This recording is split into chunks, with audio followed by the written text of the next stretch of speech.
PredaKing79 here, and I am doing a review today of Generations Drift. Obviously this guy's been out for a little while, but I've only managed to pick him up recently. Got him for Christmas, which was pretty awesome. Proved quite elusive to pick up in the shops over here. If you've seen my top 5 Transformers reviews of, top 5 Transformers toys of 2010, you'll know that this guy featured in that list at number 2. So it is nice to do a proper review of him. Vehicle mode, as you can see, I mean, you guys have probably got this guy already, but I just thought I would do a review of him and share my thoughts on the figure, really. Vehicle mode, we've got a drift car, Japanese style drift car, with the nice Japanese symbols on the side, something that wouldn't look out of place in Fast and Furious, something like that. The level of detail on the vehicle is excellent. We've got 2 exhausts at the back, nice alloy wheels, nice headlights design on there as well. Inside the windshield, the car interior is obviously some robot kibble, but that doesn't really spoil what's in essence a very nice car mode. The only downer I would say about this car mode is there a little bit of paint app problems on the spoiler. As you can just see in the distance there is a little bit of orange paint which obviously came off this front during the manufacturing process. Might touch that up at some point, but it's the only niggle.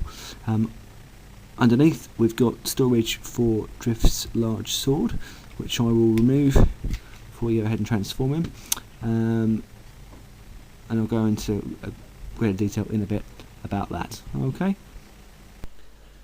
Drift sword has some nice detail on the side, some Cybertronian symbols in there. I don't know if you can see that too well on the camera, you probably can't, but yeah, it's a nice weapon. Better quality than most of the swords you get. Obviously it's bendy to prevent people inadvertently stabbing their eyes out with it, yeah, it's good size as well, which we'll see now when we transform him into robot mode. Another good point of this figure, of course, is the nice, relatively easy transformation. Unlike some of the modern figures that we're getting, it's not unnecessarily complex, and as you can see, we can do it fairly quickly, not having to spend half an afternoon transforming it back and forth, which I think is a problem with a lot of the modern Transformer figures, in my opinion. Yeah. Oh, there we go. Nice head reveal, as these pop up to the sides like so. As I say, if you've got this figure, you obviously know the transformation, but I'm just going to go through it rather than just fast forwarding it through. Arms pop out through the sides, and pretty much there we go. In a matter of 30 seconds or so, you can get them transformed. Obviously, the sword fits in hand like that, and there we go. Nice head sculpt, spot on for the comic character. He's also got his 2 additional blades, which he carries as a character. For some reason he has 3 blades and only 2 hands, but there we go. Obviously they can be used at the same time. They are popped underneath here, they just fold out like that, and they go in there. When they're not in use, you can fold away the windows on the side to keep them in place, but as I say, I was just about to get them outside, I didn't bother doing that. And there we are. So let's put that one away, like so. But yeah, it's just a really nice figure with a lot of posability, a lot of articulation, obviously all the standard articulation that you'd expect these days, but just a really nice design aesthetic.